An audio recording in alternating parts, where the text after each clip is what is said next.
Welcome to the break room, our always improvised, sort of professional, hopefully entertaining audio experience from GriffinWink Advertising, live streamed on Facebook Live and YouTube Live.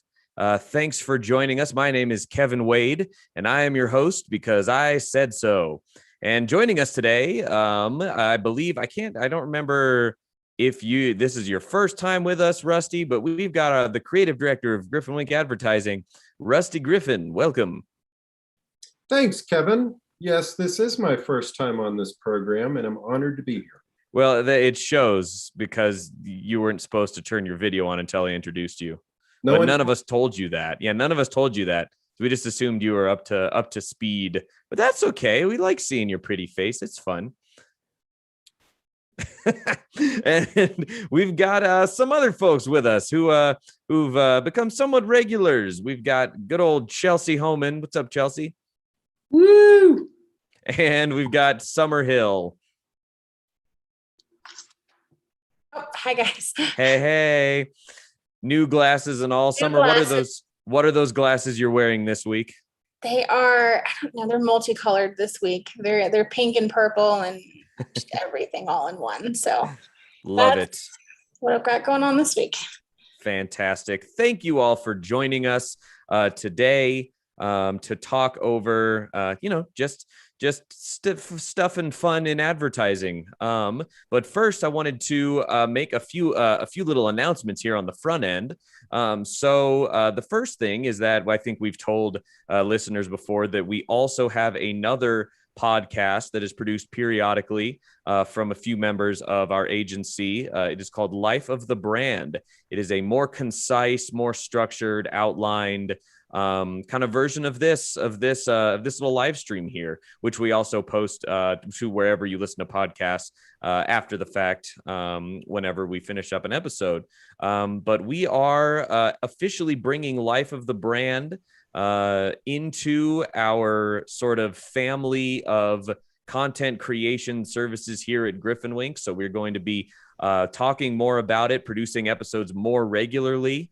And just overall, if you follow GriffinWink or the break room, you'll see a lot more stuff from Life of the Brand. We think it's a great resource and we really enjoy making it. What that means is to make room for more Life of the Brand, we are going to change the break room to every other Wednesday, but still be able to run this live stream, chat online. I think it's probably more therapeutic for us than it is for probably anyone listening, just to be able to come on and chat and see each other's faces as we all work remotely. But we will be doing the break room every other Wednesday now. So I know we just have just so many avid listeners who needed that, and they needed to mark their calendar to make sure they don't miss us blabbering on. Yeah, and they're probably we'll find out next Wednesday, won't we? Yeah. Yeah. What are they going to do on those 2 Wednesdays a month that we're not here? We've just become such an integral part of their lives. They're just going to binge eat goldfish or something. It'll be so sad, so sad. But in honor of bringing on another podcast a little more regularly, Life of the Brand, I wanted to start this episode and spend most of the time talking about podcasts, because we think that the audio first format as an agency is very, very interesting. There's a storied history behind audio first, all the way from radio through to what we have now, things like live streams, things like podcasts, things like new social media platforms, Clubhouse. It's all a big, crazy world, and we have a lot of fun in it and a lot of fun talking about it. So yeah, first off, I think everybody here is a fairly avid podcast listener to some extent. What is your favorite podcast and why? Literally anyone, or I can go first. It's fine. Yeah. Well, I'm not like I've watched. Yeah. Okay. So apparently Chelsea is not an avid podcast listener because she watches them. No. Listened to Smartless. Yeah. Is what I know you and Brian were actually telling me to listen to. Let me look it up. What are their names? It's I know Jason Bateman, Kevin Bateman. Sean Hayes and Sean Will Hayes. Arnett. Yeah, so Rusty listens to that as well, evidently. Yes, there you go. So I listened to several episodes of them, and it's just kind of those three comedians, actors, and they have on other just. It started out kind of having other actors, things like that, but then in recent episodes they've had like LeBron James, like really popular guests outside of their own industry, and so it's really fun. But basically, one of those three men will bring on a guest of their own without telling the other two. And then they all hop on the podcast, and it's like a whole surprise. And so like two of them each week are surprised about their guests. And so it's really, I like it a lot. It's really funny because that kind of podcast can only exist remotely. And I think it did start kind of right at the beginning of the pandemic. They call it their COVID baby on the thing. Yeah. So the format really couldn't exist any other way, right? You couldn't necessarily have a guest just like stand in the hallway of your typical audio recording studio and then just walk in and be like, surprise, it's, and with their format, they're able to bring on anyone and everyone on a weekly basis from everywhere. And so, yeah, it's way fun because it seems really laid back. And these sorts of remotely recorded podcasts that have popped up during COVID from all sorts of celebrities and journalists and big names in sports and everything it could really only happen because of COVID. And it provides a really chill space for these, stars, to live in, people that we look up to. We just kind of get to see them messing around. Right. Mm-hmm. So that actually, they sold the rights to like Amazon and Wondery for like 80 million. What? Yeah. Like just recently? Yeah. Within the past few weeks, they sold it for a bunch of money. Whoa. That's insane. Just a little COVID baby. And because they are who they are and they found a good format, it's just boom, $80 million. Serious. All right, guys, that's our goal. In a year, we're going to sell The Break Room and Life of the Brand, one of the two, for $8 figures. $8. No, 8 figures. Oh, like okay, $8. Star Wars figures. Yeah. Anyway, Chelsea, so you're talking about SmartList kind of led me into the podcast that I've been listening to most. Is Conan O'Brien Needs a Friend. Have you all heard about this one? Yeah, Rusty's just like thumbing up all of these. But so I think that's a really interesting one because Conan has kind of ended his late night career. He started the podcast during his while he was still doing a late night show, but I think it's very interesting how the idea of late night television, and this is going to go down a little bit of a rabbit hole, but the idea of late night television very much changed with the advent of YouTube. You didn't have people staying up till 10:30, 11:30, 12:30 to catch their favorite late night host on their favorite station, which was a little bit of a war because you could only choose one, right? But with kind of with most of these late night shows now piecing out their clips and their interviews and the most interesting parts of the show to YouTube, most people interact with the late night show at 10 in the morning on YouTube, and they'll interact with 5 to 7 minutes of it at a time. And so all of a sudden that broke down that format. But what Conan did with the podcast format is he says, okay, the whole late night format, which was already very segmented and very short, you didn't really actually get to learn anything about these celebrities other than what are you promoting? What's your favorite color? You can do a backflip, right? Play this guitar behind your head. Those kinds of things. It became even more pieced out. And so the idea of the podcast was bring on these celebrities that you normally get 7 minutes with and do a podcast of over an hour. And it works because Conan and the whole team he has there, he has his producers on the microphone, he has his assistant on the microphone, and there's just all this crazy banter. But it works so well because in addition to all the stuff that makes the late night show good, which is the banter and the personality, you actually get to learn about this person in depth and in a really interesting way because Conan is such a good interviewer.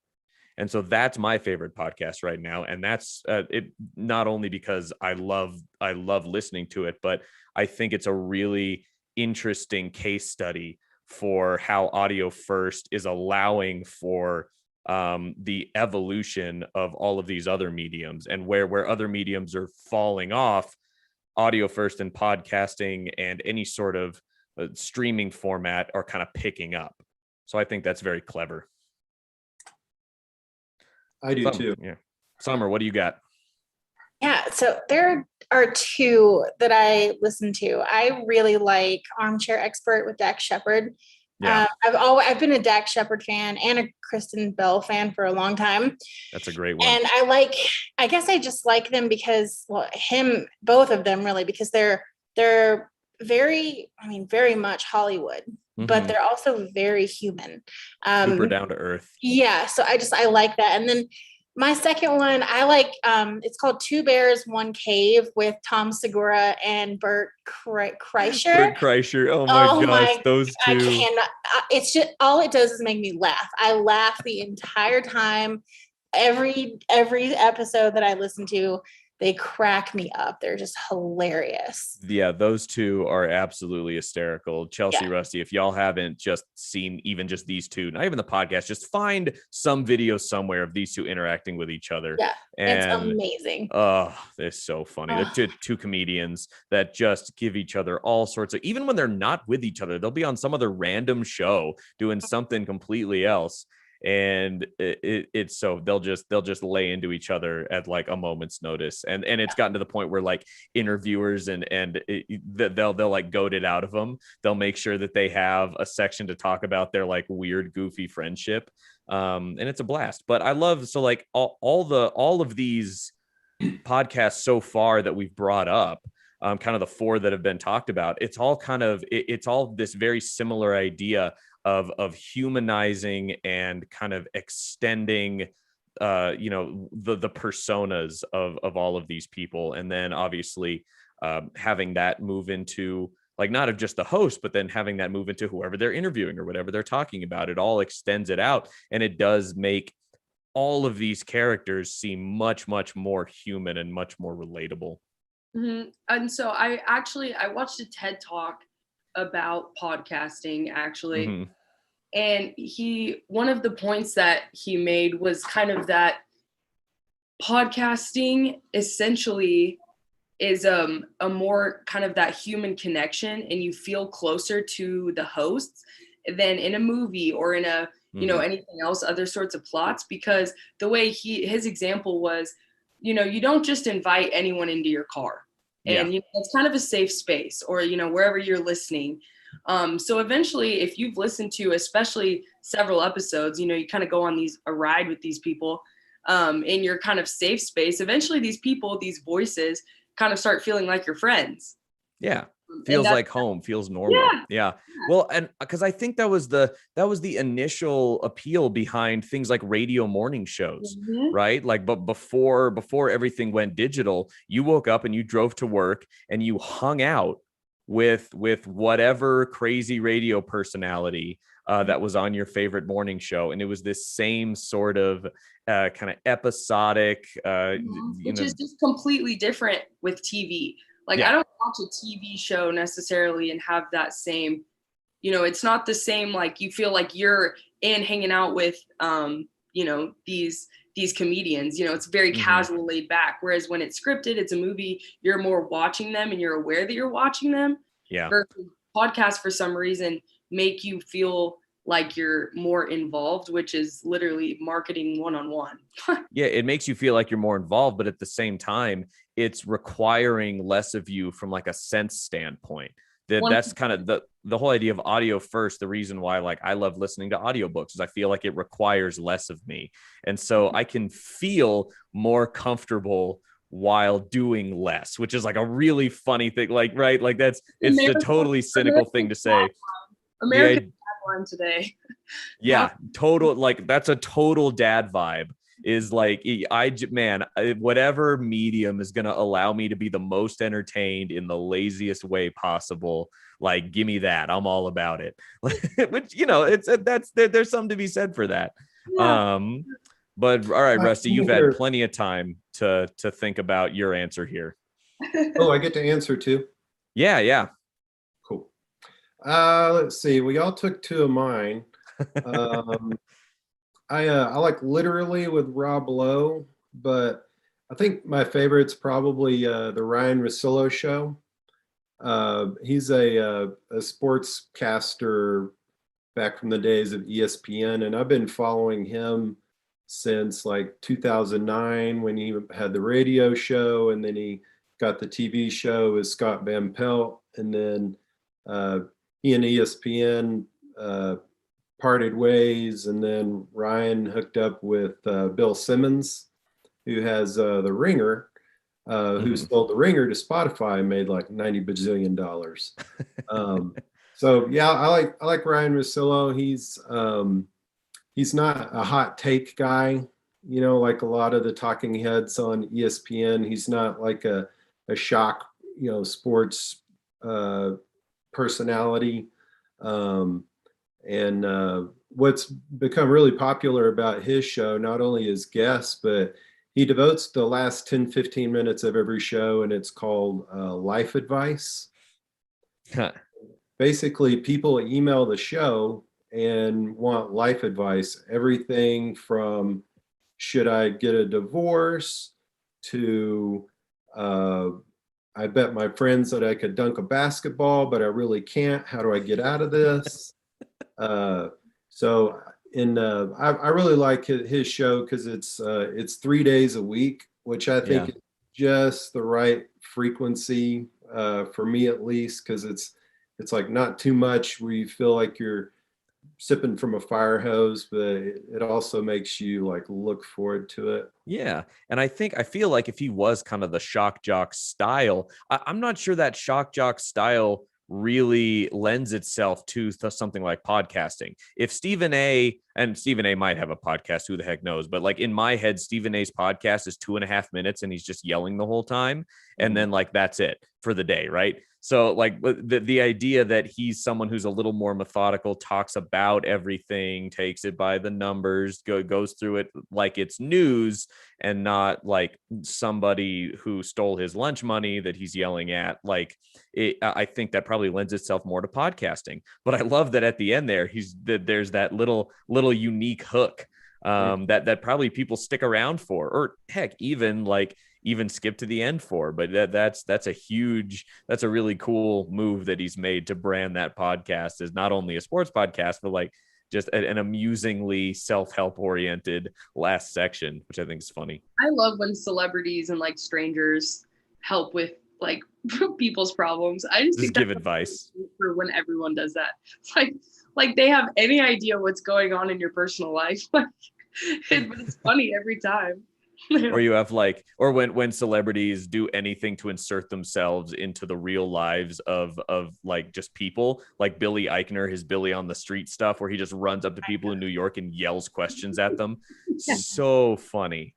But yeah, all of this is in the interest of taking either previous, all of it's taking like previous notoriety and building it into something that's even more personable, which has the potential, I think, to live longer in the minds of people as somebody who you kind of trust and have brought into your car or into your office.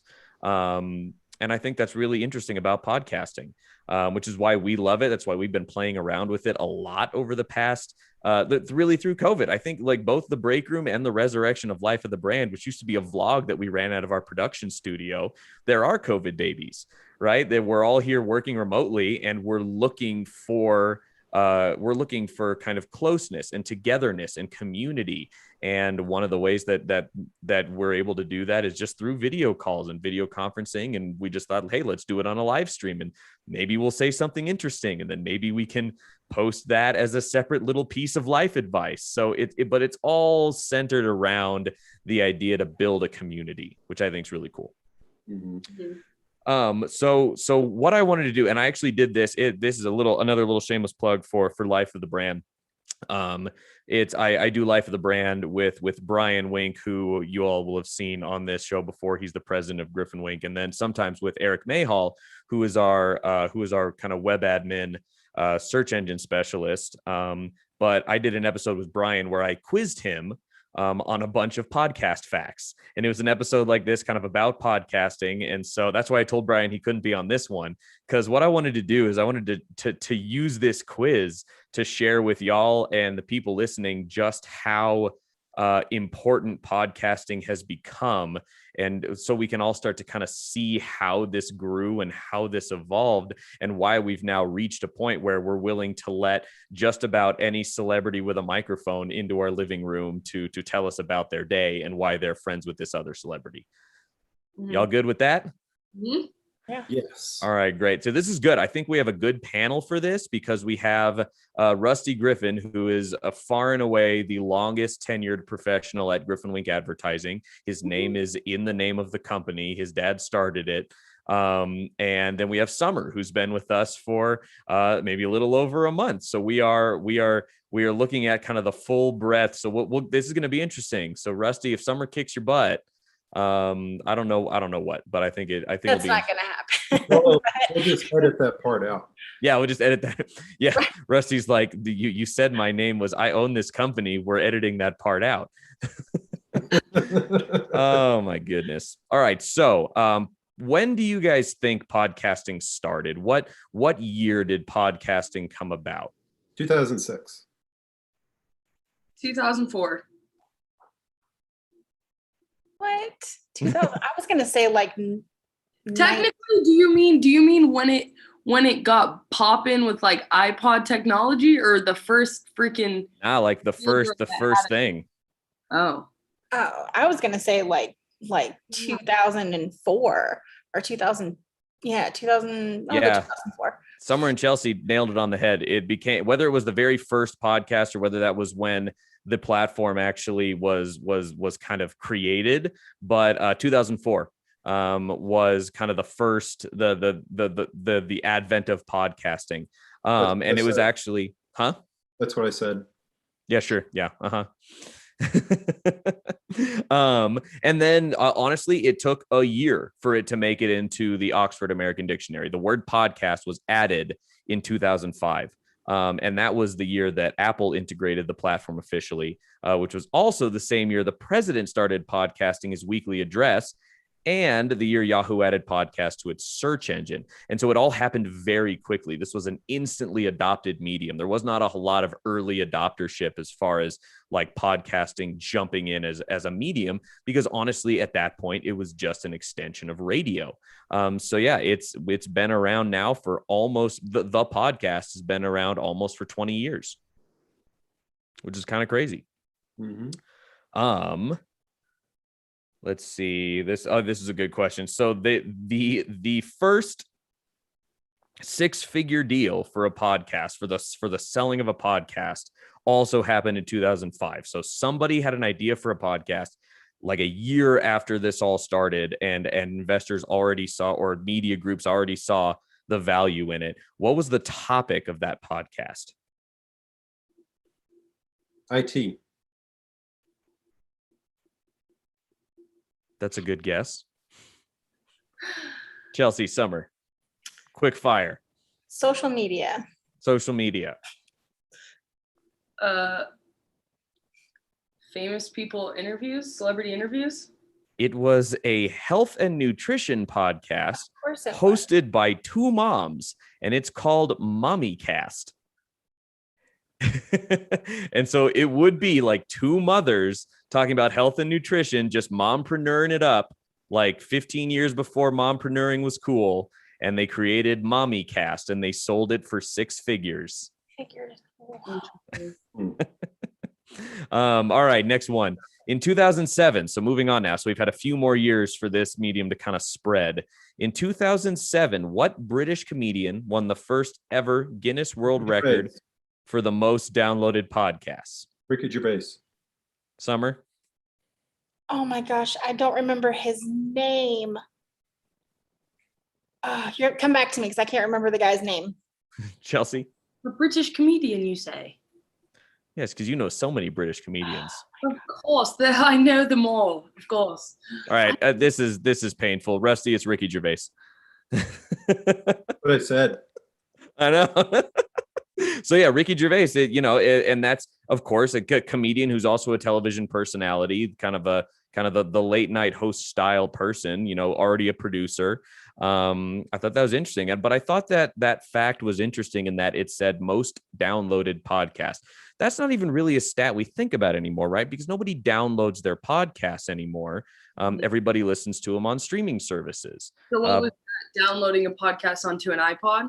Yeah, because remember, we all used to have iTunes. We used to actually have to purchase what we wanted to listen to, or in the case of news shows or podcasts, you'd usually have a free download, but it had to be downloaded. It had to take up physical space on whatever device you were using. Right. So I thought that stat was really interesting. Okay, so media researchers divide podcasting into two main eras. There's pre-2014, post-2014. What podcast changed the way people viewed the medium and launched it into the mainstream? So this is in 2014. Joe There Rogan. was a Joe That's Rogan. what I was gonna say. Joe Rogan. I'm gonna say Adam Carolla. And so you would think that it would be kind of one of these personalities, right? You'd think it would be somebody finally nailing the concept of the celebrity interview. It was actually a podcast called Serial, and it was an investigative reporting show. It actually won a Peabody Award. So Peabody Awards are usually for storytelling in news. It had never happened for a podcast before, but it was so innovative and so interesting that it really kind of changed the way people viewed podcasts. And after that, post 2014, yesterday, as far as the medium goes, that's when people really started thinking, all right, podcasting can be literally for anything from 5-minute newscasts from NPR that update themselves every single hour, to talking about ghost stories with a few buddies sitting in your attic, to one of our clients was just invited to speak on a podcast that was specifically speaking to successful women interior designers about the philosophies of their design. So super niche, but there's absolutely an audience for it. And that is what created this idea in people's minds that podcasting could be literally for anything. Mm-hmm. Yeah, I remember listening to Serial, and what I thought was really cool about it is that they would have voice actors for each part of the story, and they would also use sound effects. So it kind of reminded me of like the old radio days, like before me even, where they would have live radio stories at the station with live Foley. An audio drama, kind of a Garrison Keillor sort of thing, Prairie Home Companion, right? Like it was an audio drama, and but this was not only an audio drama, it was factual. It was true crime. So was Serial the first like true crime podcast then? I don't know. I think it was kind of the first one that used that fully realized dramatic, kind of. My mom used to listen to Forensic Files, but I don't know if that was necessarily a podcast or if it was more like she was listening to the show. Yeah, I think it was a radio. Forensic Files was a radio show, and I'm sure that it evolved into a podcast.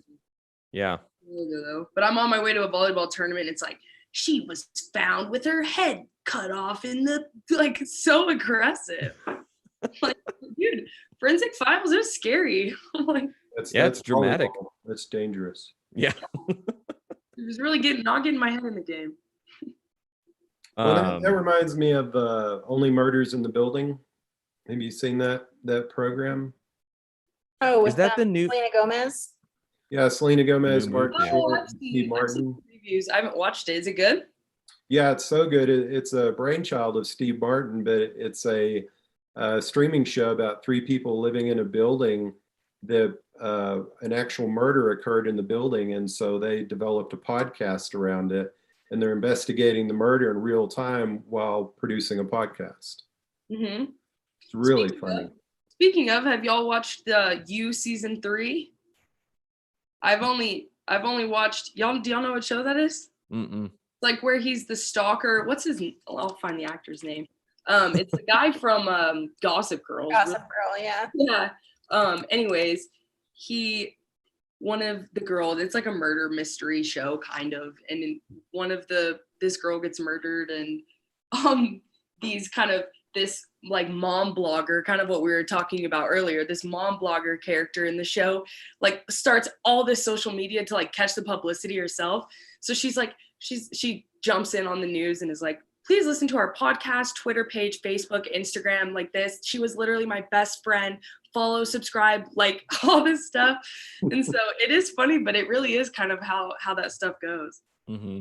And the amount of mediums that basically anybody now has to make their side of the story heard. It's not just 100%. that the advent of social media, people are like, I can finally tell my story, right? That was like the big thing behind like Facebook coming about, or even as early as MySpace, is I finally have a platform to tell my story. And that's just expanded as it's become super easy for anyone to have a podcast, a radio show, a newscast, a social media following. Now we run our podcast through Anchor. Anchor is a third party that distributes that hosts the podcast. So actually has server space for our podcast in the cloud and then disperses it for us to all of these different podcast platforms. So it's cool, the software that you have available to be able to just kind of do it. And basically the idea and what makes all of these platforms and even these third-party software successful is you be you and let us figure out how that works on the back end. As long as you're you, we'll get you out there to people, which I think is kind of cool. And you just have it's kind of all over the place right now. Like I can name you over the course of COVID, probably 4 or 5 people that I know personally that have like started podcasts. It's just crazy. Mm-hmm. So speaking of, go ahead. I was going to add another question for y'all. So speaking of the platform blowing up and becoming even more popular. So post 2014, Serial comes out. Podcasts have 39 million monthly listeners in the US. 5 years later, so by the time 2019 rolls around, just pre-COVID, how many people listen to podcasts now?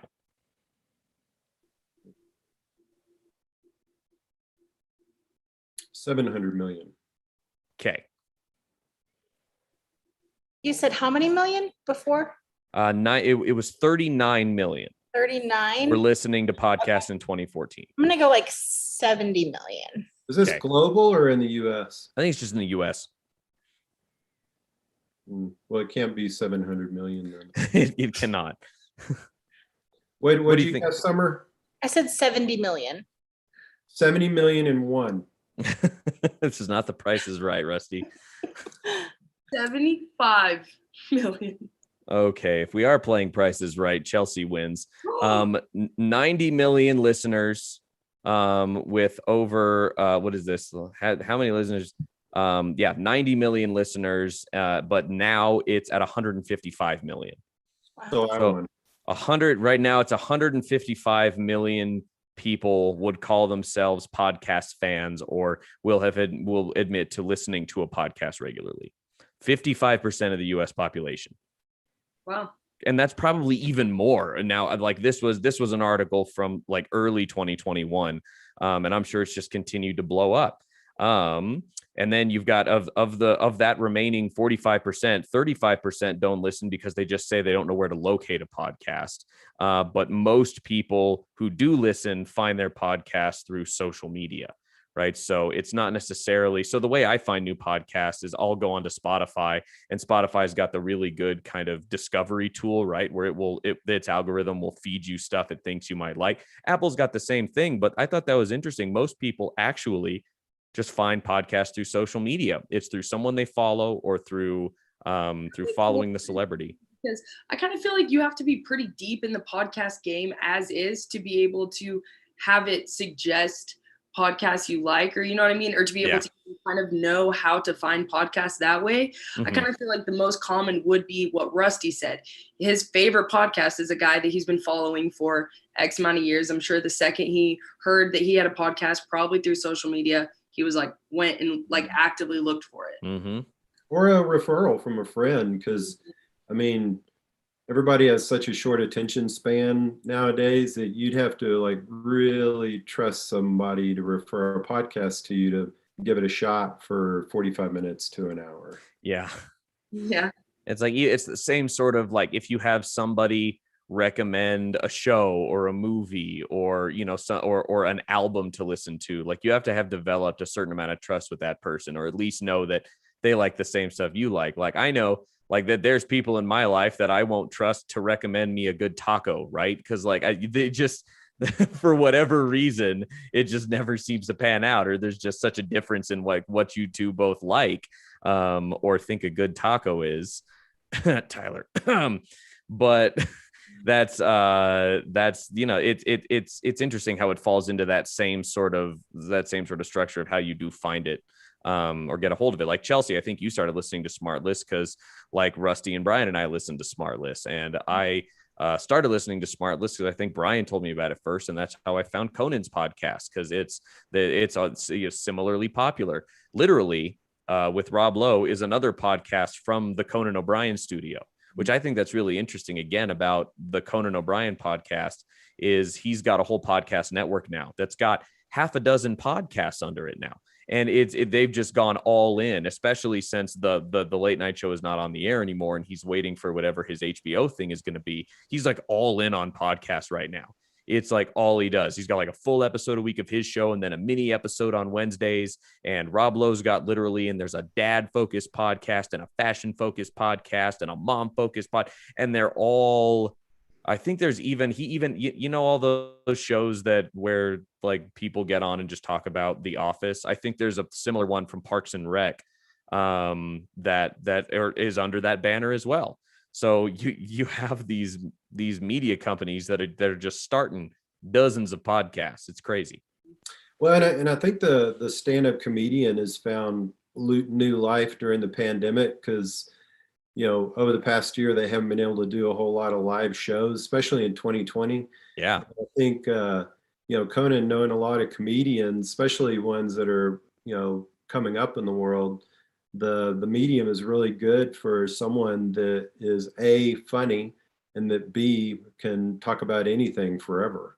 Yeah. Mike Birbiglia, he was a comedian, he's a stand-up comedian that I love. He's so funny.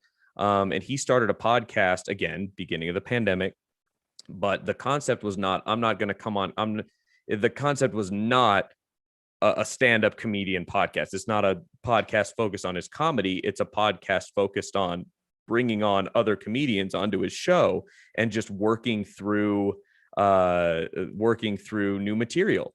Right. So it's really cool that they talk about like the methodology behind their craft and where they find jokes and how they develop jokes. And then they like share half-baked jokes with each other. And some of them are awful. Some of them are like terrible. And he jokes all the time that he gets like 1-star reviews on like Apple Podcasts for how these comedians don't seem to be funny on this podcast when they seem to be funny everywhere else. And he's like, guys, that's not the point. The point is that, again, I'm creating this relationship that presents these stand-up comedians as real people, and we're just working through content. Like, if you listen to this podcast, you should be listening because you think the process is interesting, not because you think the comedian is funny. But that was it's been a huge hit because it's what every comedian is dealing with throughout the pandemic is, how do I continue writing jokes? How do I continue finding material? How do I workshop this if I can't go to the smaller comedy clubs and workshop my hour and spend 2 years on it before I go to Netflix? And so that's been super, super interesting and has remained interesting as shows have started back up again, because you have that story coming up on his podcast of these comedians that are maybe cycling back around for their second sit down with him at this point after a year and a half. You get to hear kind of the evolution of the jokes and how now they're workshopping jokes differently, because now they're able to be performing to audiences again. So another really interesting, unique take on a platform that's been around for forever, or a style that's been around for forever. Mm-hmm. And I guess you kind of also get to be, I guess, maybe reintroduced to people who maybe have been around for a very, very long time, but they just weren't on your radar. And so like for me, like someone that I found that's new to me, and honestly, I really don't know a whole heck of a lot about him. He's just been present on like my social media channels, and he has a podcast called This Past Weekend. It's Theo Vaughn, and he is hilarious. I mean, he is absolutely hilarious. And like I said, I don't know how long he's been in the game, but he's new to me. And so that's always interesting too, because I mean, you would think that the pool would be so full with everyone doing a podcast. And honestly, like, it's kind of like, well, when you think about it, like, how many times can a podcast go over a particular topic or a particular subject? You would think that, you know, eventually it would be too crowded, but it's not. Like, the same podcast could talk about, our podcast could talk about the same subject, and depending on the podcast and the host and the production value and the perspective, you're going to get all kinds of different stuff out of it. Which is, and I like discovering a podcast that's timeless. Like, it doesn't have to do with news or sports or whatever, where you can go back and from like 5-6 years ago and listen to something, because that's the way it was with Song Exploder. If you're familiar with that show, it's where they dissect a song and visit with the artist of the thought behind the song and the whole production process, down to the individual, you know, the keyboards, the turntable, the whatever. And since music is so timeless, I can go back 5-6 years from the genesis of the podcast and have, you know, hours and hours of enjoyment, because it's not like reading yesterday's news. Yeah, that's what Last Podcast on the Left does with ghost stories. They've been around for more than a decade, and I can go back to 9 years ago and find something that entertains me just as much as if I'd listened to it the day after it aired, because it's all ghost stories and historical shenanigans pretty much with them, right? So kind of the same with Joe Rogan stuff. Is always incredibly, like, yeah, they're celebrities, but he'll also have on, you know, doctors and scientists and people. He has like such a spectrum. Yeah, he runs a complete gamut. And like, love him or hate him, because I know he's super polarizing, but like, in terms of a person who like really nails it, I mean, in terms of like your content. And I mean, I like Joe Rogan because I'm a UFC fan. So then and he's so like, some people, they like him because he's a good podcast host. Some people think he's a hilarious comedian. Some people know him from UFC. Some people know him from, what was that show that he did on TV?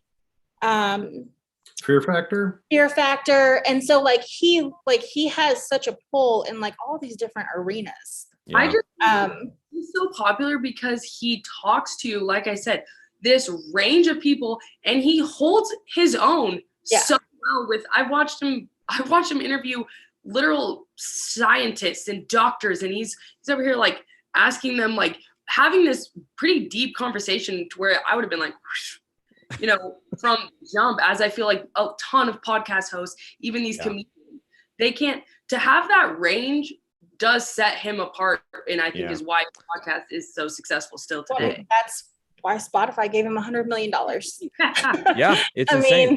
Mean, And well, I think it's funny because that is the reason that Joe Rogan has such a huge following. When I think it's funny, if we go back to SmartList, the first podcast we talked about, people listen to it because of how inept they are at interviewing. They openly admit they're so bad at interviewing, and all of their guests make fun of them. They make fun of each other. They're reading Wikipedia pages right off of their computers as they're trying to interview these people. They're so bad. They're very obviously just three friends that wanted to just talk to their other celebrity friends on a podcast, but it's so bad that it's endearing, and that there's a niche for everyone.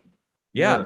Good chemistry. There's a niche for everyone. So everything that we've developed over the past 100 years in media of all kinds, the things that made every single medium successful in one way or another, you can be successful as a podcaster as long as you nail one of those. It's crazy. So I love podcasts. That I think that we are going to continue to see the advent of the audio first platform, because we kind of already are, right? So if it was such an easy transition from traditional radio into podcasting and from traditional television news into podcasting, it stands to reason that it's going to be an easy transition into the next way that we consume audio first format. One that's popped up just really quick here before we end, to talk kind of about the future of this. Summer, this is something you and I've talked about a little bit. Clubhouse. So Clubhouse, it's so funny. You have all of these, teenagers, early 20 somethings, Gen Z, that are just like, did you know there's a place that I can go and just listen to people talk about? And it was like, you mean the radio? No, it's not the radio. What's the radio, by the way? It's called Clubhouse, and I can just log on and I can just listen to conversations with just through my phone.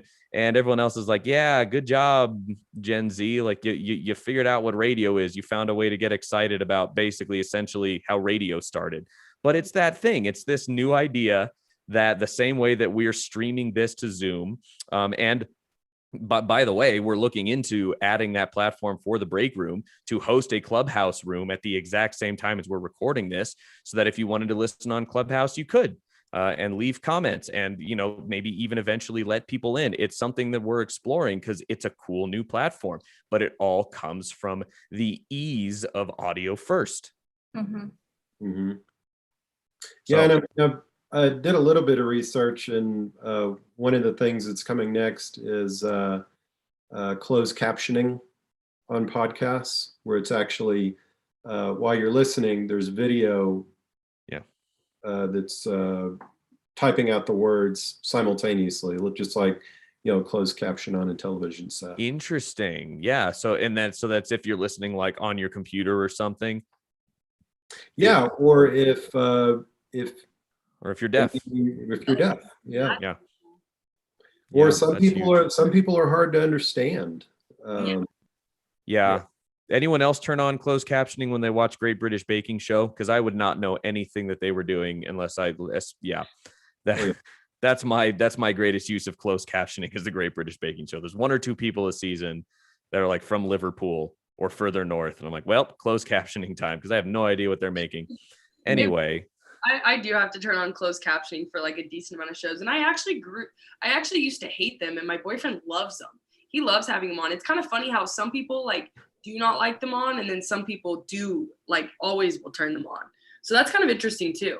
So it does make sense that podcasts would go in that direction, because I mean, that would be an entire market of people that they'd be missing out on. Yeah.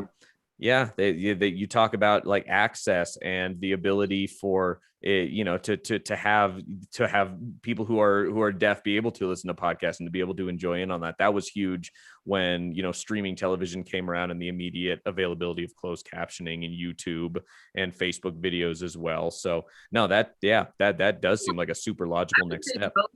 Even though they're podcasts, so they're audio first, like most, I kind of would say a lot of podcasts are also video these days. Like that's true. Those Joe Rogan podcasts I've watched on YouTube. Yeah, exactly. Well, I think, has anybody ever seen another Spotify podcast that has the integrated video player, or are they beta testing that through Joe Rogan? Because it's the only one that I've ever listened to on Spotify that has video. That's a good question. I don't know of any others. Yeah, it's interesting. But yeah, it is. You're just watching them sit talking to a microphone, which you would think, and again, I'm going to go back to, it's just more ways to be lazy if you want to. Like, I use it for, multitasking. Like, I'm in charge of doing the dishes and folding laundry.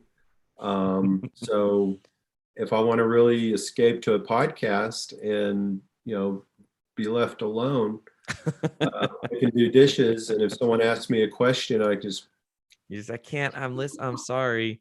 Cleaning. Sean Hayes said something stupid, and I got to laugh at him. Yeah, now I got to scrub back 15 seconds. Yeah. No, you're right. It does allow you more access to whatever you're doing, because you can kind of multitask through that as well. Have it on in the background during, while you're doing some more of the mundane work, right? Administrative stuff like that. So, like driving road trips too. Yeah, for sure. That's where audio first is obviously incredibly popular as well. Yeah. So I don't know. I through all of this, I constantly feel like I'm making the case for audio first platforms being one of the most valuable and influential platforms we have right now. And so I'm excited that we as an agency are utilizing this for ourselves and even for a few clients now. It's fun, it's exciting, it's new. It takes our production capabilities out of the studio and onto live streams and into each other's homes. And so it's really cool. And I think if you're listening, if you are part of a business, if you work with an agency, could consider utilizing some sort of audio first format, or think about how it could benefit you and how you can get in the game, even if it is just advertising on a podcast rather than maybe starting your whole own podcast. There's kind of infinite possibilities about it, and all for, I think, another time, because we're running out of time here. Rusty's got to run here in a sec, but thank you all so much. Business, I've got a hard out. Rusty's got a hard out at 3:00. So what are you doing, Chelsea? That's a cool lamp. Hey, who am I? I'm Kevin. Oh. Is this bonus content? This is definitely bonus content. This is my mic. I want one. He looks so cool. He looks way cooler than all of us. That mic's not even real either. What if is that more believable? It's not plugged in, or it's not even. Wow. Anyway, thank you all so much for tuning in today. I'll be your host. Okay, go ahead, close this out. All right. Well, if y'all haven't just completely tuned out, if you for the half of a person still listening, thank you for sticking through to the end.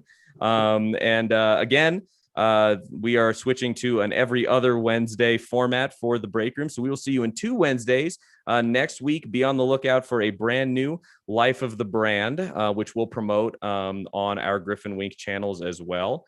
And get some new fun content to you in the podcast realm. And be on the lookout for the break room on Anchor as its own podcast post-produced form as well, if you miss us on any of our Wednesdays. Thanks a lot. We'll talk to you all next time. Bye, everyone. Bye. Bye.